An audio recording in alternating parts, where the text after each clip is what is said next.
¿De dónde surge una idea de este tipo, de hacer este tipo de centros de detención para migrantes?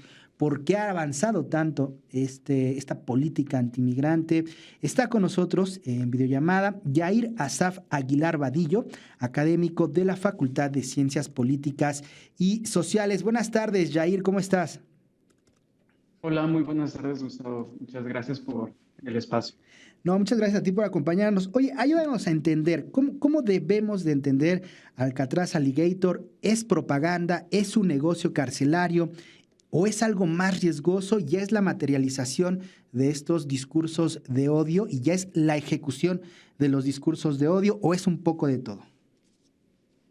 Bueno, como tú lo has dicho, en la última parte es un poco de todo. Esa parte que se ha construido con el discurso, con la narrativa de Trump de salvaguardar el territorio estadounidense y sacar lo que ellos califican de esta manera como alien, y que es una categoría que existía en 1700 y que realmente lo sacan jurídicamente de esas fechas, pues de alguna forma crea, pues, o más bien retoma algo que no se debería ocupar en la actualidad, porque ya han cambiado muchísimas las legislaciones, ya hay otras categorías, ya hay otros sujetos de derecho, pero eso es algo que no se toma en consideración ahora que está este proceso. Y es bueno que salga este tipo de casos porque México, pues, es uno de los que va a ser mucho más reiterado, por supuesto, por la cantidad de connacionales que viven en Estados Unidos. Pero si vemos o seguimos también los medios de otros países, incluyendo países europeos como Italia, se han presentado también casos de detenidos, de detenciones, pero también bajo esta categoría de decir, bueno, son un alien, un ente que viene a este territorio, específicamente Florida, y que de alguna forma irrumpe con la legislación que exista dentro de ese lugar. Así que todas hasta el momento, todas las aprehensiones que se han hecho, todo lo que se ha realizado, no existe un debido proceso. Y como no ha existido un debido proceso, en realidad cada uno de estos deberían ser atendidos por cómo se afectan los derechos civiles de esta población, específicamente aquellos que ya tienen una relación o un vínculo jurídico con Estados Unidos. Pero bueno, eso lo podemos mencionar más adelante. Desde tu área de estudio, ¿qué es lo que más te llama de este caso de Alcatraz Alligator? Bueno, creo que el tema que ha saltado mucho es cómo se está realizando y por qué existe este espacio, ¿no? Creo que eso es uno de los temas que ha surgido más porque también esto nos lleva al punto donde se va de alguna forma, o es la intención de Donald Trump, pero ya vimos que este tipo de acciones, si se llevan a cabo, a volver a activar Alcatraz, que se encuentra básicamente en San Francisco. Y esto representa un peligro para la población civil en general, incluyendo todos los que son documentados e indocumentados. O sea, creo que esto es lo que representa el mayor peligro. Al mismo tiempo, hay una serie de afecciones que se hacen dentro de este tipo de espacio. Por ejemplo, hacia las identidades, hacia la cultura que hay dentro de ese territorio por los pueblos que son originarios también de la región, pero también hacia la naturaleza, hacia el territorio, no se diga hacia los migrantes, que es justamente de lo que estamos tratando el día de hoy. Pues realmente esto es ahora sí que multifactorial lo que se está impactando. Y como bien lo has mencionado, pues ya hay unas llamadas de atención justamente por Human Rights Watch, por ejemplo, por algunas otras instancias. Pero recordemos que a inicios de enero también Estados Unidos se salía justamente de la comisión que hay de derechos humanos de parte de la ONU. Ellos no tienen ratificado tampoco la Carta de Derechos Humanos y eso hace que jurídicamente no haya una vinculación que ellos puedan tener y que digan, ah, sí, aquí hay una afección de derechos humanos, porque en realidad no lo están respetando, no tienen ese vínculo jurídico en este momento y eso es un peligro potencial. A ver, Ahora, el mayor peligro potencial es que no se les pueda acusar porque ellos no lo tienen ratificado. explícame eso. ¿Cómo es que Estados Unidos no ha ratificado la Carta de Derechos Humanos? Sí, bueno, cuando se crea la Carta de Derechos Humanos, se tiene un proceso de firma. Lo firman cada uno de los estados que están de acuerdo con el tratado. Sin embargo, después de firmar, hay un proceso en el que se debe volver a firmar, que esa es una ratificación, y que se debe decir que realmente es la voluntad jurídica y es la voluntad del Estado que esa legislación o que esa serie de lineamientos, en este caso de la Carta de Derechos Humanos, se respeten a nivel federal. Pero en Estados Unidos sucede una cosa. Ellos son una entidad de distintos estados federales y cada uno puede decidir si lo aplican o no lo aplican. Ok. Pero por algunas directivas que salen por digamos, la federación, pues en realidad debería ser aplicable en todo el estado. Sin embargo, Estados Unidos, como nunca, bueno, como no ha ratificado esa carta, pues no se tiene eh, estas violaciones propiamente.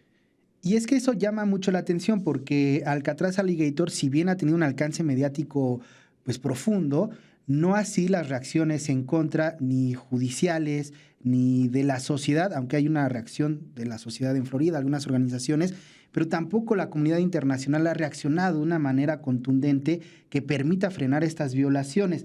Ya nos explicas, bueno, que por ahí hay un tema de que no han ratificado la Carta de Derechos Humanos, pero ¿qué otros factores tú ves visibles que han impedido una reacción pues, más dura contra Alcatraz Alligator? Bueno, creo que una de las principales acciones es cómo lo termina justificando Estados Unidos en la manera en la que ellos responden a que este es un proceso de seguridad, pero no es seguridad, es un tema de securitización, son cosas distintas, en la cual un tema de seguridad básicamente sería ver que no haya justamente violencia contra la población, violencia contra aquellos que son ciudadanos, que son dos sujetos distintos también de derecho, pero en este caso no hay eso, sino que hay un proceso de securitización donde alguna figura que está en este caso en el poder, que es Donald Trump, hace promesas políticas que van a tener un alto impacto para ciertos grupos o ciertos seguidores en este caso, pero realmente son aquellos que apoyan propiamente a Donald Trump, poco también al partido, pero en este caso también al gobernador de Florida, a DeSantis. Ese es básicamente a quienes está dirigido este tipo de, digamos, de políticas, de también persecución, porque es una persecución también hacia grupos específicos, sociales y que son racializados dentro de este proceso, y que eso es lo que hace que ellos vean con buenos ojos, se justifique cómo es que están tomando las acciones y se condene de alguna manera, pues lo que es una categoría que es los inmigrantes, ¿no? Pero esto no es propiamente de Estados Unidos, esto también lo hemos visto en las últimas décadas, en las últimas 2 décadas con mayor abundancia también en Europa. Así que ahí existe también una parte en la que pueden tener cierta no voy a decir entendimiento, pero realmente ellos lo ven como una justificación muy fuerte hacia estos actos. Y ya que hablabas de Europa, ¿crees que Alcatraz Alligator sea un ejemplo que se pueda replicar en otras partes del mundo? Por ejemplo, en Europa ya hemos visto casos en Reino Unido que utilizan países centroafricanos como tercer país seguro, prisiones sobre el agua, en barcos. ¿Crees que Alligator sea un aliciente para este tipo de países y que impulsen también medidas de este tipo? Creo que eso lo puedo responder mucho mejor a través de la historia. Esto no es la primera vez que sucede en Estados Unidos. En realidad, este proceso se ha dado en distintos momentos, por supuesto, donde ellos aseguran que es en términos de seguridad. Veíamos que en su historia pasó con los japoneses cuando fue la Segunda Guerra Mundial, unas 5 décadas antes se había pasado con la población china también, por lo que ellos justificaron con cuestiones de salud. Así que este es un proceso que de alguna forma ha pasado, ha sucedido en la historia de Estados Unidos y al mismo tiempo ha sucedido en distintos puntos del mundo. Ahí creo que deberíamos ser un poco minuciosos en ver cómo es que se ha reproducido en distintos espacios y también pues debo mencionarlo, ¿no? En el caso, por ejemplo, si lo llevamos a México, también con la población asiática, específicamente China, también sucedió en algunas partes del país este proceso. Así que lo que sucede ahora es que se está de alguna forma intensificando cómo sucede, la temporalidad en la que se da y también los procesos y las formas de violencia que se están reproduciendo. Y lo que es potencialmente peligroso es que no haya una acción jurídica, específicamente en Estados Unidos, que frene este tipo de actos y que por lo tanto a nivel internacional se considera como una opción, como algo viable. En específico, sí, de alguna forma se puede faltar a lo que es el debido proceso de las personas y de alguna forma mantener este tipo de estructuras para cumplir una función que es muy clara, no solamente la retención, también infundir miedo, infundir cierta forma de trauma, eso es básicamente lo que hace en su mayoría, y hacer procesos de aislamiento, porque también a aquellos que han sido detenidos no han tenido acceso a abogados o tampoco han tenido acceso a juicios en este momento, lo que ellos le llaman el attorney, o sea, no ha habido ese aspecto y ya. Muy bien, pues muchas gracias, Yair Asaf Aguilar. No sé si te gustaría apuntar algo más, señalar algo más, algo a lo que le debamos de poner atención en este caso de Alligator Alcatraz. Por supuesto, creo que una de las cosas que debemos prestar mucha atención es que estas acciones han estado dirigidas por el Departamento de Homeland Security y que esa es una de las formas en las que se trata de escribir que lo que viene siendo la institución del ICE está siendo rebasada. Que también los departamentos de migrantes y donde se llevan este tipo de juicios también lo están haciendo. Y que esto potencialmente puede hacer que se replique el modelo dentro de otros espacios, incluyendo que se vuelva a reactivar Alcatraz en San Francisco, pero al mismo tiempo que se vuelva a hacer en otros estados. Preponderantemente aquellos que apoyan a Trump, aquellos que apoyan al partido. Y esto pues va a ser importante porque también vamos a ver una serie de movilizaciones, en especial si se lleva a cabo lo de San Francisco, por parte de espacios donde hay una interacción muy común de distintos grupos sociales, de distintas culturas, de distintas regiones. Y eso es lo que nosotros debemos en este momento ver, revisar cómo es que se está realizando. A nivel internacional se están tomando ciertas acciones. Creo que es muy adecuado lo que se está llevando a cabo por parte de México al considerar estos procesos de repatriación, pero también darles una seguridad de que hay un proceso legislativo que los va a cubrir.